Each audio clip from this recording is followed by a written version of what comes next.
यह दिन भी हमें देखना था। जिन कार्यकर्ताओं ने, ये जो कार्यकर्ता के चेहरे हम पढ़ रहे हैं मंच पर बैठकर, इन कार्यकर्ताओं ने कभी भी किसी भी तरह की आशा इस पार्टी से नहीं की। हमेशा इस पार्टी को देने का काम किया, अपना समय दिया, अपनी खेती छोड़कर आज भी यहाँ पर उपस्थित हुए कि मेरी पार्टी मनासा से जीते, पार्टी सही निर्णय ले।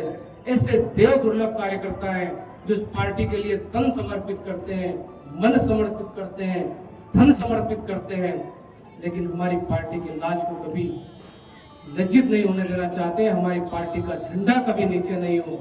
ऐसे देव दुर्लभ कार्यकर्ता यहाँ उपस्थित हुए, लेकिन क्यों उपस्थित हुए? क्योंकि पार्टी ने एक ऐसा निर्णय लिया जो किसी के गले नहीं उतर रहा है। 1993 में भारतीय जनता पार्टी के खिलाफ अभियान चलाने वाले, चुनाव लड़ने वाले, और पहले जाऊं तो 1984 में मैदान छोड़कर भागने वाले रणछोड़, वह आज हमें शिक्षा दे रहे संगठन सर्वोपरि। 1993 में भारतीय जनता पार्टी के खिलाफ काम किया। 1998 में नरेंद्र नाटा जी को खून का तिलक लगाकर विजय का आशीर्वाद किसने दिया? नीमच अपने आइल मिल पर। नाटा जी ने भी 2 दिन पहले अपने बाइट में कहा था कि 1998 में माधव जी मारू मेरे साथ। उस समय तो माधव जी कांग्रेस में शामिल नहीं हुए थे, लेकिन भारतीय जनता पार्टी की पीठ में छुरा घोंपने का काम उस समय उन्होंने किया था। नरेंद्र नाटा जी से हाथ मिलाया था। वो हमें आज संगठन की दुआई दे रहे हैं।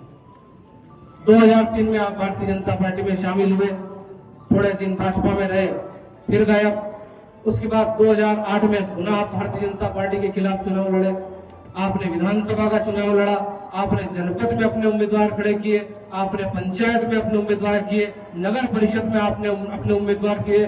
ये जो कार्यकर्ता बैठे, ऐसे अनेकों कार्यकर्ता हैं जिनके साथ आपने दुर्व्यवहार किया, अभद्र व्यवहार किया, लेकिन उसके बाद भी इन कार्यकर्ताओं ने उस परिस्थिति में भारतीय जनता पार्टी का झंडा, हार मंजूर की, लेकिन झंडे को झुकने नहीं दिया। संगठन तस नस हो चुका था, लेकिन संगठन को धीरे धीरे काम करते हुए संगठन को गढ़ने का काम किया।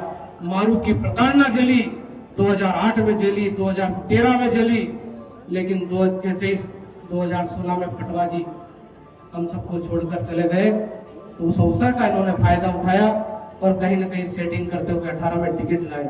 उस समय भी हमने विरोध किया, हमने चिंता करी कार्यकर्ता की, सब नेतृत्व और यहाँ बैठे कार्यकर्ता द्वारकापुरी में सम्मेलन किया कि पार्टी अपने निर्णय पर विचार करे। क्यों? कि जिसका लक्ष्य एक है कि मैं और मेरे अलावा कोई नहीं, मुझे टिकट मिलती है तो पार्टी मेरी माँ है, और मुझे टिकट नहीं मिले तो हम तो बागी लड़ेंगे। अभी 2023 के चुनाव में भारतीय जनता पार्टी ने जब अपना प्रत्याशी घोषित नहीं किया था, 5वीं सूची जारी नहीं हुई थी, तब आपके और आपके समर्थकों की पोस्टें सोशल मीडिया पर है, और सुना है आपने नेतृत्व को भोपाल जाकर धमकाया कि यदि मुझे टिकट नहीं दोगे तो 25-30 हजार वोट तो मेरे जेब में, मैं भारतीय जनता पार्टी को आसानी से हरा दूंगा। विधायक होते हुए भारतीय जनता पार्टी के खिलाफ बागी लड़ने की आप चुनौती देते हैं, और फिर कहते हैं पार्टी मेरी माँ है और संगठन सर्वोपरि है।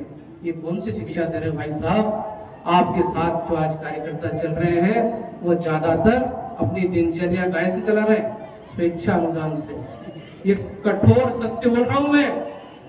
जो पैसा शासन विधायक को देता है किसी निर्धन के लिए, किसी कोई ऐसा है अपाहिज है, कोई असहाय है जिसकी मदद हमको करना चाहिए, जनप्रतिनिधि को करना चाहिए, ऐसे व्यक्ति की सहायता के लिए स्वेच्छा अनुदान दिया जाता है। हम उसका दुरुपयोग कर रहे हैं। कुछ पदाधिकारी तो लिस्ट लेके जाते हैं, भाई साहब ये 30 नाम है, इसमें डाल दो, ऐसे अपने साथ रहेंगे, वापिस जाते हैं 3-3 हजार उनके खाते में से 500 तुम रख लो और 2525 वापिस लेके आ जाते हैं। ऐसा काम भी क्षेत्र में हो रहा है। भ्रष्टाचार की बातें हैं, उन्होंने शिष्टाचार बना, लेकिन भारतीय जनता पार्टी का कार्यकर्ता, मैं संगठन का पदाधिकारी आंख बंद करके बैठे रहे, पार्टी को अवगत कराते रहे, तो हमारी पार्टी की इज्जत खराब नहीं हो।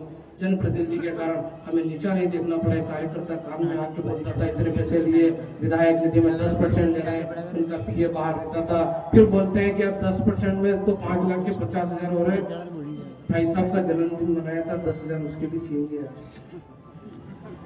जन्मदिन के पैसे भी सरपंच से लिए हमने, इससे बड़ी शर्म की क्या बात होगी। दिल्ली में आपके साथ लोग थे, वो पुनः उन वार्डों में भारतीय जनता पार्टी को हराने का काम कर रहे हैं। आपके काका जी वार्ड नंबर 2 में सरेआम घूम रहे, हाथ का पंजा और जितने पार्टी मेरी माँ, वारे मालूम पार्टी मेरी माँ।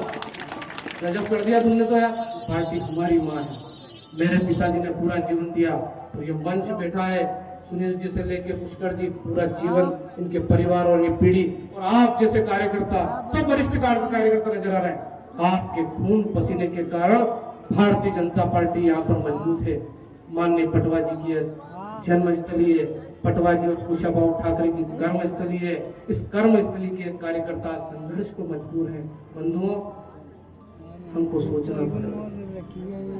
सोचना पड़ेगा, नेतृत्व से बात करना पड़ेगी और आप आज्ञा दें, एक प्रतिनिधि मंडल हम बनाएं और भोपाल जाएं और नेतृत्व को बताएं।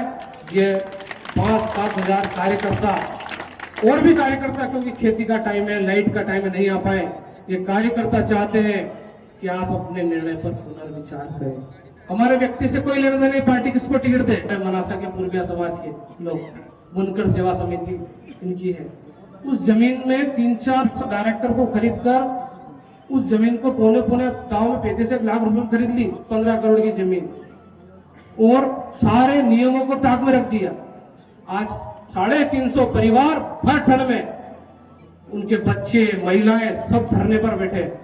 चावला जी आए, मैं स्वयं गया, मैंने पार्टी से अनुमति ली, शासन अपनाए, विधायक अपनाए, प्रशासन अपनाया, उसके बाद कोई सुनने वाला नहीं, तो क्या करें।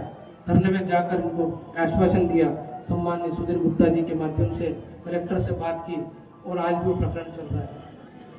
गौशाला की जमीन 500 करोड़ की मनासा में, जहां रावण दान में पुष्कर जी बता रहे थे उसके सामने की जमीन 500 करोड़ की गौशाला की जमीन, उसमें 10-12 ट्रस्टी थे। माननीय चावला जी ने विधानसभा में जानकारी मांगी थी मनासा में कितनी गौशाला संचालित है, तो उस समय जवाब भी दिया था, 10-12 ट्रस्टी का नाम था, 3-4 उसमें व्रत हो गए। लेकिन अभी वर्तमान में आप खसरा रिपोर्ट निकाल के देखोगे तो जमीन कन्हैयालाल रामनाथ मारू निजी संस्था के नाम पे चढ़ गई है। बाकी ट्रस्टी कहाँ गए? 500 करोड़ की जमीन और वहां पे गाय चरने की जगह अभी प्लांट चालू हो गया है पाइप का। तो ये सब सोचने वाली बातें हैं बंधुओं, लेकिन हम सब ये बातें पार्टी को बता चुके हैं, लेकिन कहीं न कहीं नेतृत्व से बड़ी चूक हुई है, फैसला लेने में चूक हुई है। और हम सब कार्यकर्ता एक बार पुनः दोनों हाथ ऊपर करके पार्टी के नेतृत्व को आगाह करें, पार्टी के नेतृत्व से अनुरोध करें कि हम चाहते हैं कि भारतीय जनता पार्टी की जो मध्य प्रदेश में सरकार बन रही है, इस सरकार में मनासा का विधायक भी हो, लेकिन विधायक साफ सुथरी छवि का हो। इसके लिए आप पुनर्विचार करें। 30 तारीख के पहले उम्मीदवार बदले। एक बार दोनों हाथ उठाकर हम सब नेतृत्व से अनुरोध करेंगे और भारत माता की